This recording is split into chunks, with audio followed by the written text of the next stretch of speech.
Alright, the MGC 4x4 is finally here. Let's dive in and take a look. Play the intro.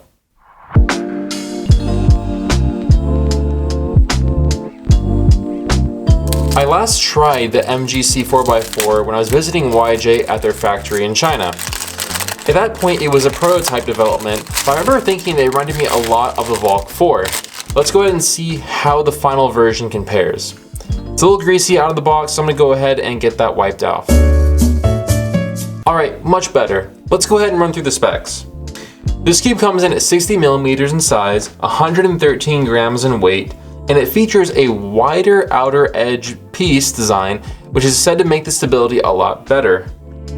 YJ also mentions that the MGC 4x4 is 10% lighter than a regular 4x4 cube, has an advanced internal complexity, and has a precise and durable internal hull design. Alright, let's dive into the performance and see if it's how I remember.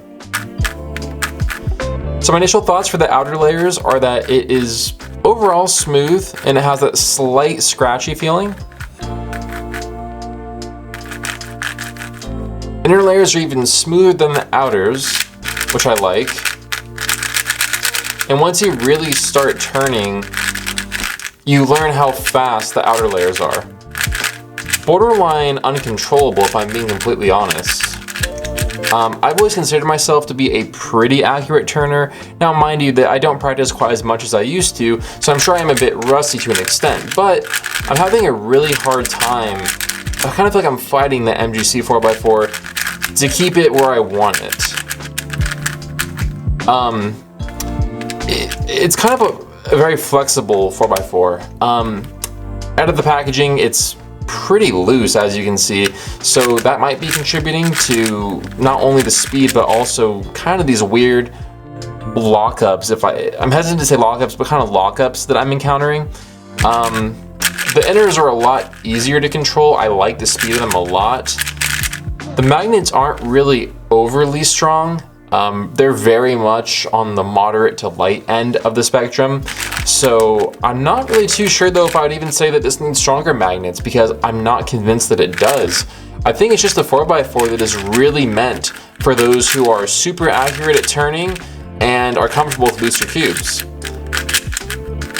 Now granted, I'm sure that with setup, lubrication, and tensioning, this 4x4 will be a lot more solid and feel a lot more stable. But out of the box, you would have to be very accurate to be able to turn well on this, I would say. The corner cutting is insane, but as you just saw, with these loose tensions, I'm getting some really weird piece movement, so definitely not something you'd want to happen during a solve. And I mean, just the fact that I'm able to make these kinds of weird shapes and everything with the cube. Oh, and there goes an edge piece. Okay, so let me go grab that and I'll be right back. Bye, have a great time.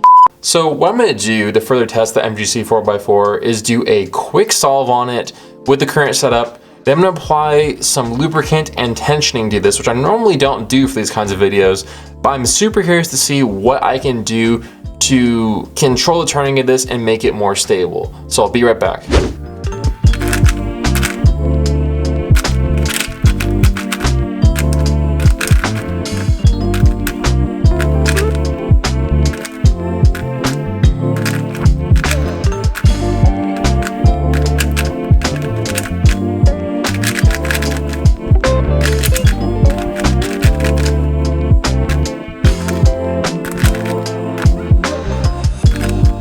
So after doing the first solve with the setup out of the box, even though the MGC 4x4 is pretty loose and hard to control at times, I find that when I slow down my turning and try to be a little bit more smooth, I end up being a pretty decent time of 50.9 seconds, which is pretty average for me. So ultimately, it didn't really end up impacting my solves too heavily. But with that being said though, now let's move on and see how do my times differ with setup.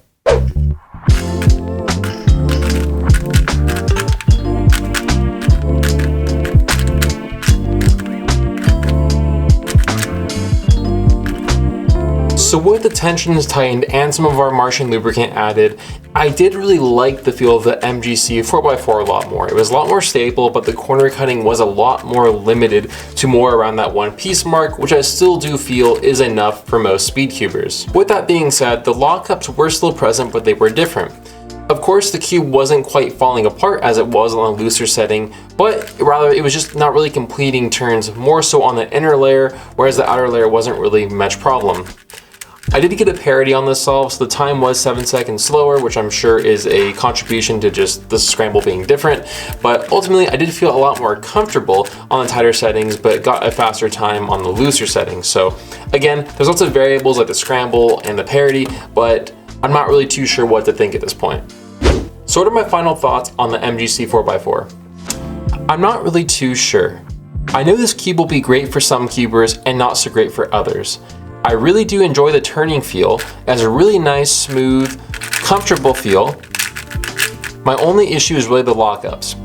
Then again, when you're doing just casual hand scrambling, it is a lot easier to lock up versus when you're doing an actual solve and going a little bit more, a little bit more slowly and being a little bit more careful with your turns. Am I gonna sit here and say that the MGC 4x4 is gonna be the best 4x4 on the market? No, I really don't think it's going to be, but based on what the price of the MGC 4x4 is likely to be, I think it's going to definitely have a really valuable place in the cubing market. And I think that a lot of people will really enjoy the MGC 4x4. So where does that leave us? Should you get the MGC 4x4? If you're a fan of a really smooth buttery turning experience and don't mind some lockups here and there, I definitely think that you should get this if you're on a budget and looking for a cheaper end 4x4.